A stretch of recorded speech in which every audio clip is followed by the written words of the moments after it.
Now, let's discuss that further with Tony Gosling, historian and investigative journalist, joining us from Bristol. Mr. Gosling, welcome to the program. Please tell us your initial thoughts on the subject, and how does this designation fit into Trump's broader foreign policy towards West Asia? Well, that's a great question. The Middle East. He's come into becoming president with a promise to stop World War III, and then what he does is he starts to start it. Now, what he's doing by designating the Yemeni government, I mean, let's just call them what they are. We had this civil war since 2014, which was called a civil war, but actually it was a proxy war by the Saudis and the British and the Americans and the Israelis against Yemen, because they know that these people are against the Western colonial projects in the Middle East, and so they wanted to preemptively attack them.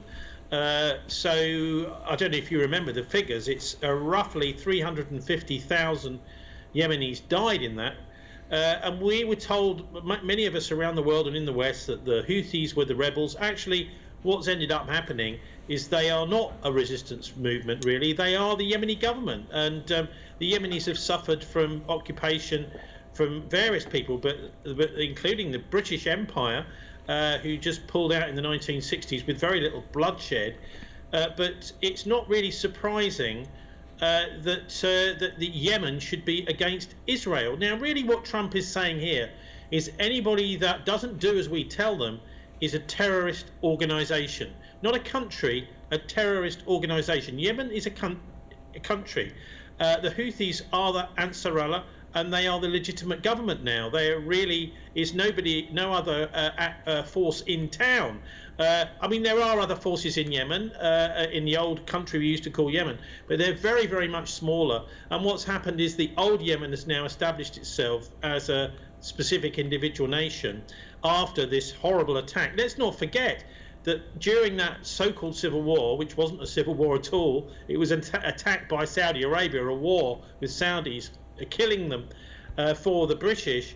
We also had the biggest outbreak of cholera in the late 20th century, in the 21st century, anywhere in the world, because the conditions were so bad. They were bombing the infrastructure. They bombed every single military place in Yemen, and so there was hardly any military facilities left. So they just started bombing civilian places too. So this is the background to Trump is now saying this country, which we and the British and the Saudis tried to destroy but failed to destroy, because we've done that, we're now going to say they're terrorists. Look, you just have to admit you've lost that particular war, and actually by designating the Ansarullah as a terrorist organization, he's bringing World War III closer, not further away, and he's doing exactly what Netanyahu and the Israelis want. That is exactly right. Sorry for cutting it short because we are running out of time. That was Tony Gosling, historian and investigative journalist, joining us from Bristol.